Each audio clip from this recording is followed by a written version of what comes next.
Salut à tous et bienvenue dans cette nouvelle partie. Alors dans cette partie, nous allons nous intéresser à la commande de miroir dans Revit. Pour accéder à la commande de miroir, comme d'habitude, vous vous rendez tout simplement dans modifier. Ici, vous avez les deux commandes miroir ou bien les options de symétrie que vous avez à votre disposition. Alors, quelle est la différence fondamentale entre ces deux commandes de symétrie ici? Donc, lorsque nous sélectionnons la première commande, vous allez voir qu'ici, rappelons que dans Revit, vous pouvez sélectionner la commande avant de sélectionner l'élément sur lequel vous voulez appliquer cette commande, ou bien vous pouvez sélectionner d'abord l'élément en question, ensuite vous sélectionnez la commande que vous souhaitez utiliser. Donc là, vous voyez que lorsque nous sélectionnons notre première commande de miroir, ici, l'axe de symétrie ici va se situer tout simplement sur notre dessin ou bien sur l'élément que nous avons sélectionné. Par exemple, vous voyez que lorsque je me rapproche de ce mur, vous allez voir se dessiner cet axe de symétrie que vous voyez juste là. Lorsque je me rapproche également de cet autre élément de mur ou cet autre élément de mur, vous allez voir ressortir tout simplement ces axes de symétrie. Axe de symétrie qu'on peut naturellement modifier ici ou bien déplacer grâce à la touche tabulation.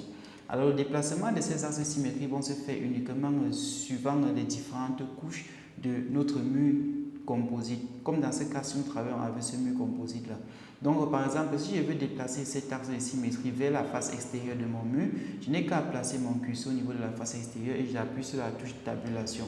Donc alors vous voyez que lorsque j'appuie sur la touche tabulation, mon axe de symétrie va tout simplement se placer vers l'extérieur. Donc une fois cela fait, vous cliquez tout simplement et là vous avez donc votre symétrie. Alors dans cette partie, vous allez donc voir que nous avons effectué une symétrie et copie de cet élément.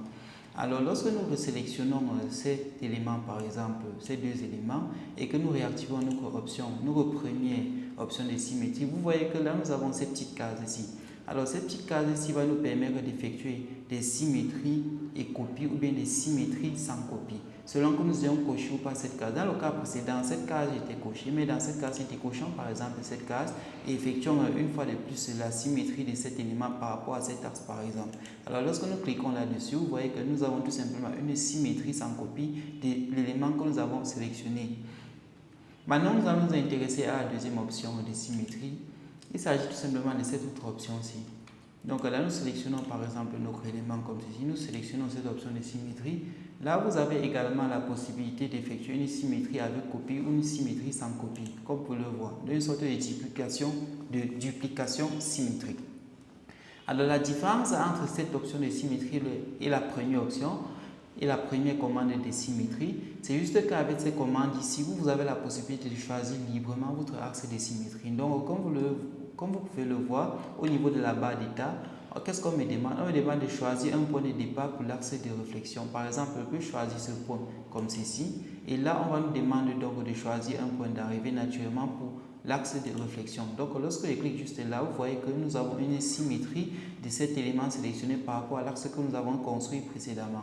Alors, ce qui est avantageux avec cette option de symétrie, c'est que lorsque vous sélectionnez votre élément et lorsque vous voulez faire une symétrie, vous pouvez choisir donc votre axe comme vous l'entendez. Donc, vous pouvez faire des symétries par rapport à des axes de symétrie obliques, comme vous pouvez le constater juste là. Et là, vous avez donc une autre symétrie. Donc, c'était tout pour cette petite partie portant sur l'introduction à la commande miroir ou commande de symétrie axiale dans Revit. On se retrouve de l'autre côté pour la suite de cette formation.